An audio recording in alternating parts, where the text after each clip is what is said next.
नमस्कार सर्वांना. सर्वप्रथम आपण हे बघूया की आपलं जे आधार कार्ड आहे हे कोणत्या बँक अकाउंटसोबत आपलं सीड केलेलं आहे, सीडिंग झालेली आहे. तर बघा, सर्वप्रथम NPCI असं आपल्याला गुगलला टाईप करून घ्यायचं आहे.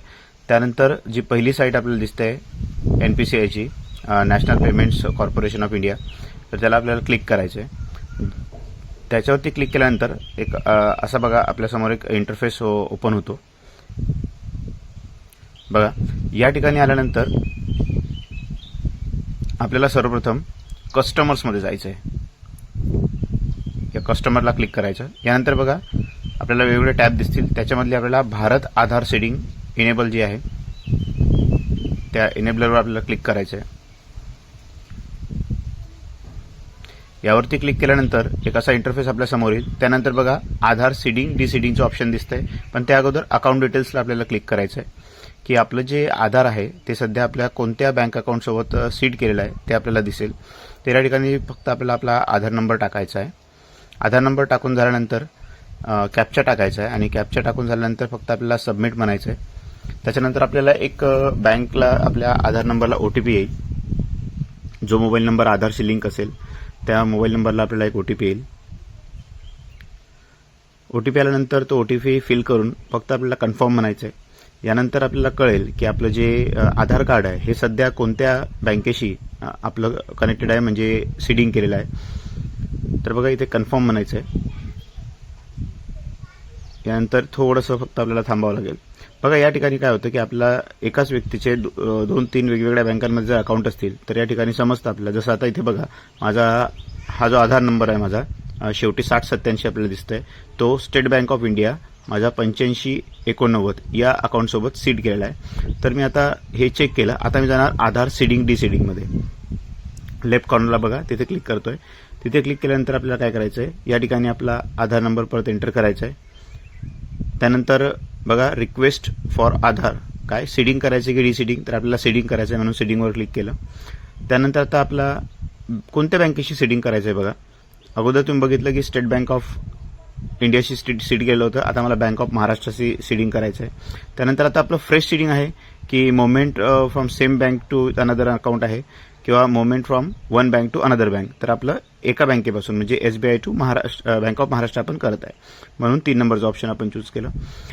तर ज्या बँकेच्या अकाउंटशी आपल्याला आता सीडिंग करायचं आहे तो अकाउंट नंबर इथे टाकायचा, परत एक वेळ टाकायचा कन्फर्म अकाउंट नंबर. या चेकबॉक्सला क्लिक करायचं आणि खाली जो कॅप्चा दिला आहे हा कॅप्चा आपल्याला इथे फिल करून घ्यायचा आहे जसाच्या तसा. कॅप्चा टाकल्यानंतर फक्त आपल्याला सबमिट म्हणायचं आहे आणि थोडं थांबायचं आहे. आता बऱ्याच लोकांना काय होतं की या ठिकाणी एक मेसेज येतो आणि त्या मेसेजपासून ती प्रोसेस ती सोडून देतात किंवा परत चेक करत नाही. बघा याला स्क्रोल करून फक्त ॲग्री म्हणायचं आहे आणि परत आपल्याला आपला जो रजिस्टर मोबाईल नंबर आहे आधारशी लिंक केलेला त्याच्यावरती आपल्याला एक OTP येईल. तो OTP या ठिकाणी फिलअप करायचा आणि फक्त कन्फर्म म्हणायचं. बघा जसं आपण या ठिकाणी कन्फर्म म्हणतोय, आता समोर स्क्रीनवर तुम्हाला एक मेसेज येईल बघा, बरोबर, बँक ऑफ महाराष्ट्राची काय म्हणता येते, प्लीज क्लिक. आता याला कन्फर्म म्हणायचं.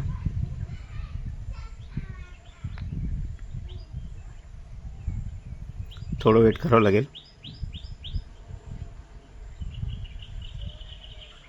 बघा इथे एक सेशनचं ड्युरेशन असतं बघा, पुन्हा 8-9 मिनिटाचं सेशन असतं. तर आपले आता सध्या 3 मिनिट बाकी आहेत, 4 मिनिट बाकी आहेत.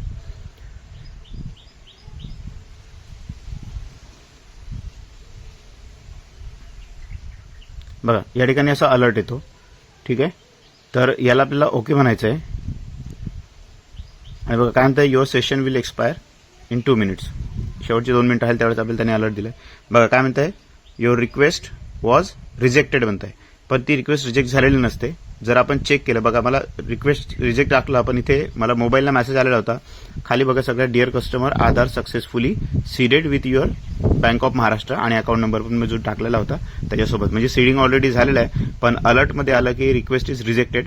त्याच्यामुळे घाबरून जायचं नाही, आपली रिक्वेस्ट त्या ठिकाणी ॲक्सेप्ट झालेली असते. आता जर आपण परत नवीन सेशन सुरू केलं, आता बघा या सेशनचा टाइम संपत आला आहे, आता नवीन सेशन सुरुवात केली आणि परत जर आपण अकाउंट डिटेल्स जर चेक केलं तर या ठिकाणी तुम्हाला आता दिसेल की माझा जो 6087 आधार नंबर होता तो आता बँक ऑफ महाराष्ट्राच्या नवीन अकाउंटसोबत माझा सीडिंग झालेला आहे. बरोबर, म्हणजे तो जो अलर्ट आला आपला की रिक्वेस्ट इज रिजेक्टेड, तर तसं होत नाही. आपलं जे आधार आहे ते सीडिंग पेंडिंगमध्ये पडतं, त्यामुळे तसं आपल्याला दाखवतं, परंतु आपलं आधारचं सीडिंग झालेलं असतं. तर अशा प्रकारे या व्हिडिओमध्ये आपण सुरुवातीला बघितलं की आपण जे आपलं आधार सीडिंग आहे ते कोणत्या बँकेसोबत झालेलं आहे बघा. आणि सीडिंग झाल्यानंतर काय करू शकता तुम्ही, अशा प्रकारे काय करा, जे पेज आहे सीडिंग आणि डिसीडिंगचं कोणत्या बँकेसोबत झालेलं आहे ते एक पेज सेव्ह करून घ्या या ठिकाणी. तर अशा प्रकारे बघा, सेव्ह ॲज PDF म्हणू शकतो आपण प्रिंटच्या ऑप्शनवर जाऊन, आणि फक्त लोडिंग प्रिव्ह्यू म्हणतंय. प्रिंट प्रिव्ह्यू तयार झाला की या ठिकाणी खाली सेव्ह म्हणायचं आणि फोल्डर चूज करायचं कोणत्या ठिकाणी आपल्याला त्याला सेव्ह करायचं आहे, आणि त्या पेजची एक प्रिंट आपल्याकडं असू द्या. म्हणजे अशा प्रकारे आपण काय करू शकतो, तर सर्वप्रथम अगोदर चेक करू शकतो की आपलं जे आधार आहे हे कोणत्या बँकेशी सीडिंग केलेलं आहे, आणि ते जर आपल्या सॅलरी अकाउंटसोबत किंवा आपल्याला ज्या बँक अकाउंटसोबत आपल्याला ते सीडिंग करायचं आहे ते जर झालेलं नसेल तर आपण आधार सीडिंग या ऑप्शनवरती जाऊन ते कसं सीड करू शकतो. सीडिंगचा फायदा असा की सर्व ज्या काही योजना वगैरे आहेत, किंवा आता आपण बघितलं की गव्हर्नमेंटची सॅलरी जी आहे, आपल्याला जर सॅलरी घ्यायची असेल तर आधार आपलं त्या सॅलरी अकाउंटसोबत सीडिंग केलेलं हवं. त्यामुळे हा व्हिडिओ जर तुम्हाला नक्कीच फायद्याचा वाटत असेल तर कृपया व्हिडिओला शेअर करा. व्हिडिओ आवडला असेल तर व्हिडिओला लाईक करा, आणि अशाच नवनवीन माहितीसाठी चॅनलला सबस्क्राईब करा. धन्यवाद.